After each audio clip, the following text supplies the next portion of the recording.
안녕하세요. 저는 유한타증권 패시브 애널리스트 고경범입니다. 오늘은 대형 IPO 종목의 지수 편입 관련해서 좀 내용을 점검해 보고요. 그리고 수급 리스크는 어떤 것이 있는지 좀 한번 확인해 보겠습니다. 네, 카카오뱅크가 지난주 금요일에 상장이 됐고요. 크래프톤이 지금 촬영 기준 8월 10일 상장이 됐습니다.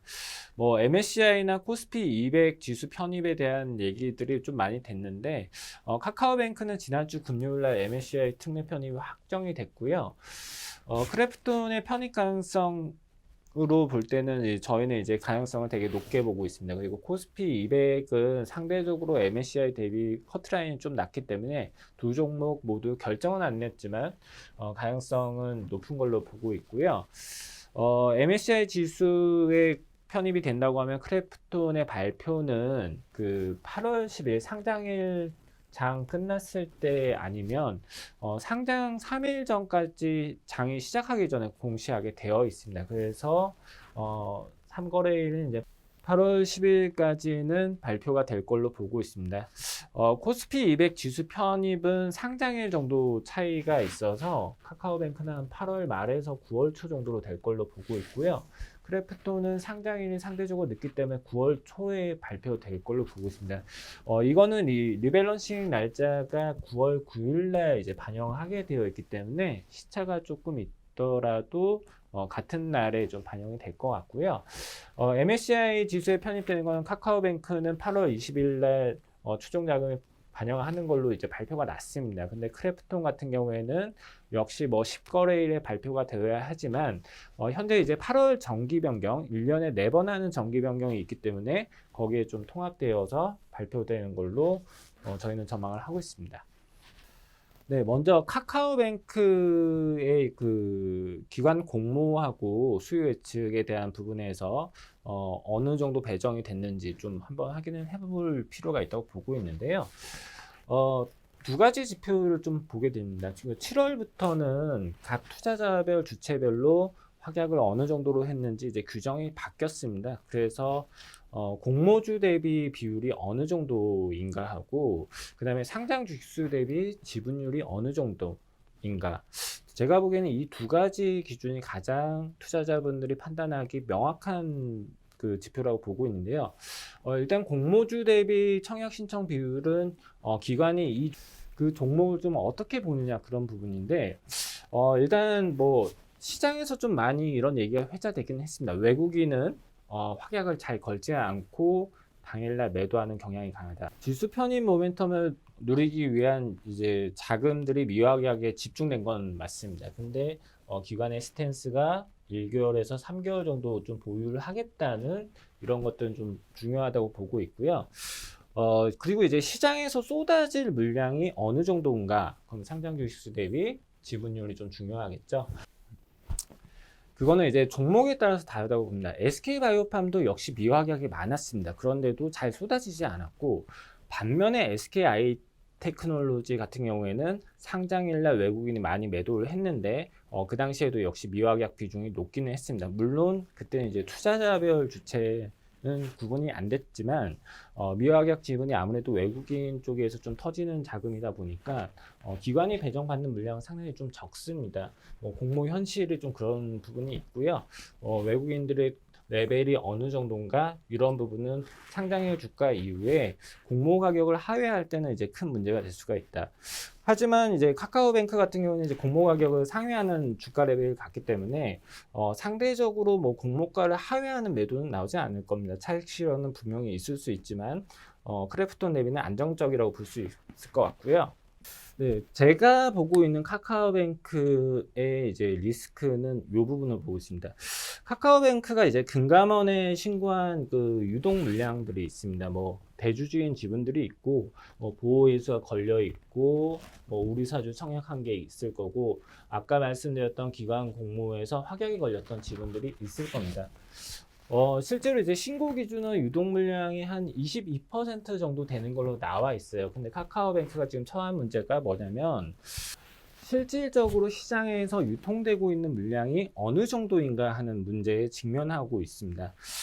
여기까지는 이제 좌측 차트랑은 같다고 봅니다. 제가 걱정하는 자금은 구주주 중에서 그 지분을 가지고 있는 자금들인데 이들 주주 같은 경우에는 카카오뱅크가 처음 설립됐을 때 소유자들입니다. 근데 매도한 주체는 한 곳밖에 없고요. 그리고 그 매도도 작년 12월에 한 번 있었다는 거는 시장에서 유통될 수 없는 물량에 가까운 부분으로 보고 있습니다.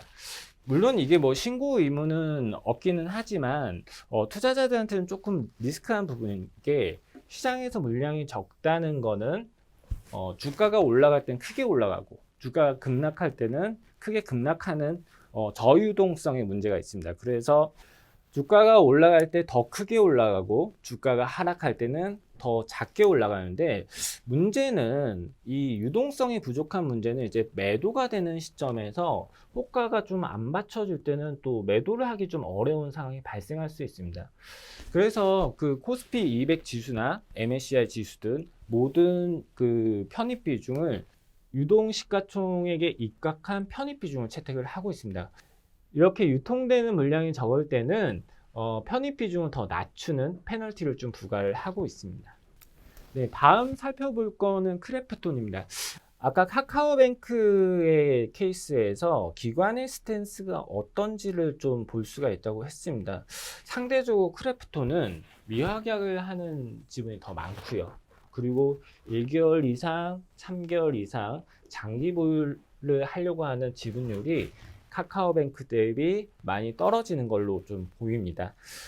두 종목 모두 뭐 밸류에이션 이런 걸로 얘기할 수 없는 종목이라고 봅니다. 근데 이런 그 스탠스가 수요 예측 결과에 기간별로 좀 이렇게 판단할 수 있다고 보고 있고, 가장 위험한 지분율은 뭐 기간도 문제긴 한데 외국인의 미확약 지분율이 가장 큰 문제라고 생각합니다.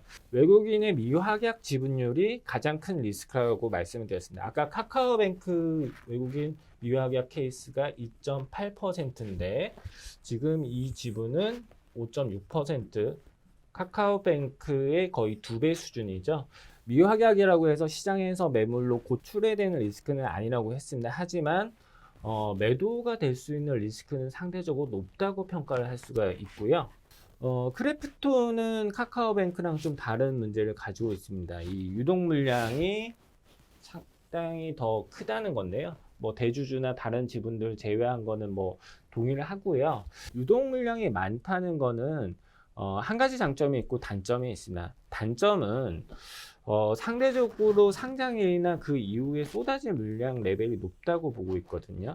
저희는 그 4대 IPO를 작년 하반기부터 코스피 200에 편입된 종목들을 통칭하고 있습니다. 그 당시에 종목들 보면은 거의 뭐 10% 이상의 유통 물량밖에 되지 않았는데 크래프톤 같은 경우에 이제 40%에 육박하다 보니까 그날 쏟아질 물량은 많죠. 하지만 이게 MSCI나 코스피 200 같은 아까 유동시가총액 지수에 입각한 편입 비중에서는 크게 또 편입 비중의 패시브 효과가 올라가는 장점은 있습니다. 그 부분은 좀 유념을 하셔야 할 것 같고요. 그리고 카카오뱅크 같은 경우는 이 종목들 대비해서 유통 물량이 더 적기 때문에 주가가 올라갈 때는 더 큰 트리거가 될 수가 있지만 하락할 때 리스크는 좀 조심해야 한다. 그 부분은 다시 한번 강조 드립니다. 지수 편입 모멘텀에 대해서 투자자분들의 인지가 상당히 높아졌다고 체감하고 있는 현실입니다. 네, 지수 편입이라는 기제가 그 종목의 펀더멘탈을 더 올리는 것은 아닙니다. 물론 이 지수 편입 모멘텀 자체가 수급에 촉진할 수 있는 기제는 될 수 있다고 보고 있지만 공모 가격의 적정성이라는 펀더멘탈을 지수 편입이라는 기제만으로 이길 수는 없다고 보고 있습니다. 가장 이제 공모가 하회하고 좀 좋지 않았던 과거 MSCI 특례 편입에서 넷마블 케이스가 있습니다. 상장 당일날 외국인이 시총 대비 마이너스 2%를 매도를 했고요. 매도를 하다 보니까 주가가 이렇게 좀 급락하는 부분들이 그때 시연이 됐습니다. 그래서 지수 편입이 되더라도 실제 공모나 매수를 했던 시점보다는 낮아져 있는 부분이 사실입니다.